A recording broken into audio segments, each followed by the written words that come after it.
Magandang araw po, welcome po sa aking channel, Love9 TV.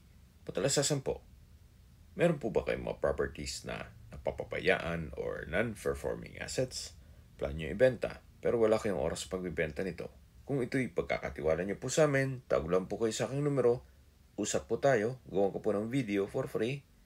Yes, libre po, wala po kayong babayaran. Tutulungan pa namin kayong mabenta ang inyong property. Kami na po pala sa marketing, sa boosting or paid ads. Even sa tripping, hindi na po kayo mapapagod sa pag-entertain ng mga buyers. Kami na po bala sa lahat. Tawag lang po kayo. Nandito po tayo ngayon sa Alfonso, Cavite kung saan meron po tayong bagong video presentation. Isang subdivided lots o small farm lots. Ang minimum cut ay 1,000 square meters. Kung gusto niyo po mas malaki, pwede pong 2,000, 3,000, 4,000. So, depende po sa budget nyo. Basta ang pinakamaliit na sukat ng lupa ay 1,000 square meters. Ito po'y mother title at gagayatin pa po ito. Patag na patag po ang lupa, kaya usable po lahat. Wala pong masasayang. May access na rin po dito ng tubig, kuryente at internet provider. Napakatahimik po ng lugar, sariwa ang hangin at malamig po ang klima. Malayo na rin po ito sa 14 kilometers danger zone ng Taal Volcano. Mula po Barangay Road, ito ay inner lot kaya tahimik na tahimik po. Kaya pwede po ito sa inyong retirement. Kung sakali naman na gusto magnegosyo, pwede naman po itong lagyan ng resort o di kaya staycation business. Dito po sa loob ng property ay meron po mga fruit bearing trees gaya ng nyog, langka, mangga,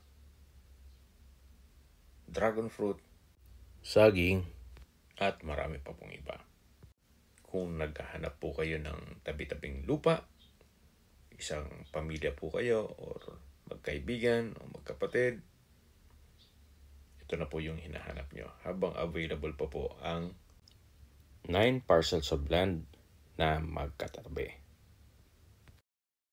Hanggang dun po yan sa dulo.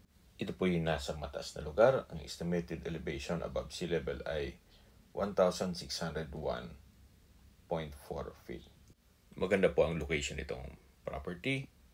Mga 100 meters from Barangay Road. Then, may access na rin po ng tubig, kuryente at internet provider. Hanggang dito po sa dulo ang available lots o parte ng siyam na parsela ng lupa. Lahat po yan patag na patag kaya usable po lahat at meron pong mga right of way. Habang naglilibot po tayo at nagmamasdan niyo po itong kapaligiran, pag-usapan na natin ang distance, location at travel time.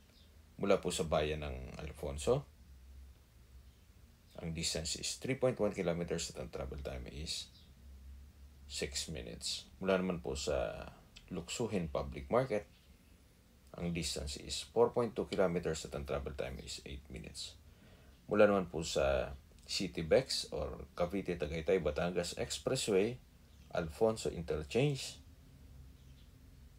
ang distance is 800 meters at ang travel time is 1 minute. So napakalapit lang po nito sa bagong project ng ating gobyerno na City Bex, kung saan ito'y connecting Cavite, Tagaytay, all the way to Batangas. Kaya mapapabilis na po ang biyahe mula Metro Manila. Gawa ng ang City Bex po ay connecting